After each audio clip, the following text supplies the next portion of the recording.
Brought to you by Penguin.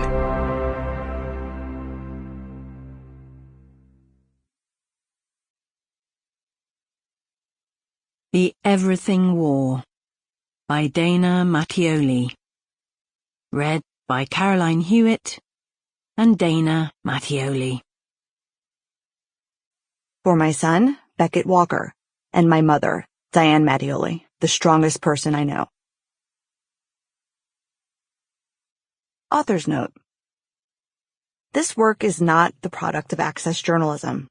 While I did a full fact check with Amazon Public Relations, sharing my reporting to solicit their comments, context, and corrections over the course of several months, the company set up only 3 interviews for this book.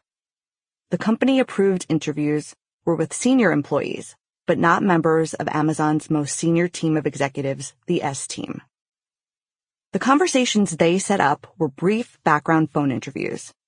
Jeff Bezos declined requests for an interview, but provided feedback through Amazon representatives. Despite Amazon's lack of cooperation, my effort to investigate the nature of the story was extensive.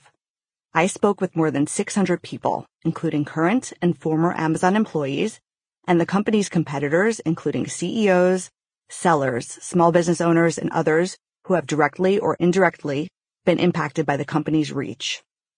I interviewed government officials, on background and on the record, which helped shape the nature and scope of the story and the contemporary stakes the company now finds itself in, both in the U.S. and abroad. The book also includes dozens of hours of interviews with 17 current and former S-Team members at Amazon, all of them conducted without the company's knowledge, and interviews with 5 current and former board members. In addition to interviews, my sources provided me with hundreds of pages of internal documents, emails, 6-pagers, business plans, and strategy memos, which are used throughout this book to underpin some of the reporting. Parts of the book that are not cited or attributed are the results of certain source interviews, which mostly occurred on background because Amazon makes employees and partners sign binding non-disclosure agreements that can be legally enforced if they speak publicly on sensitive matters.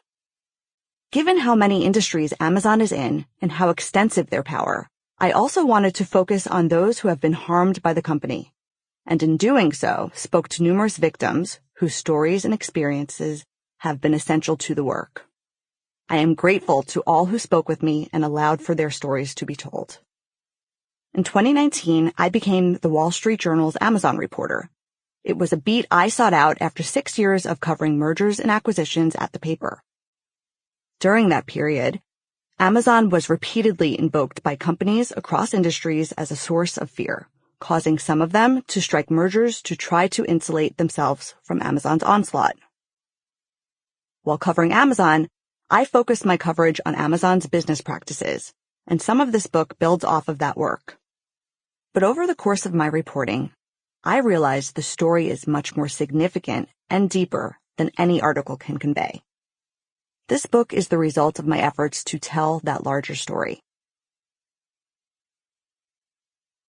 Prologue. The Paradox.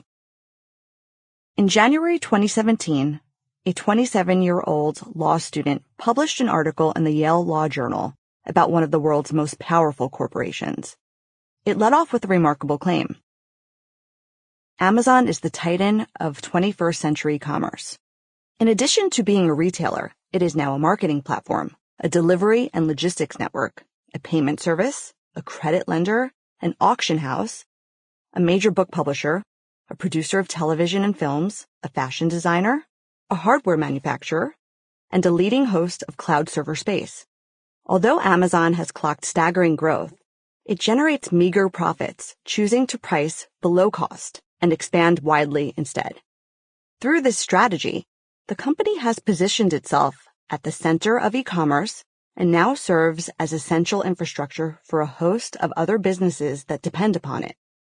Elements of the firm's structure and conduct pose anti-competitive concerns, yet it has escaped antitrust scrutiny. Dubbed Amazon's antitrust paradox, the crux of author Lina Khan's argument was that the company had grown to such size and power that the e-commerce giant had marched toward monopoly. Like many tech... Sample complete. Ready to continue?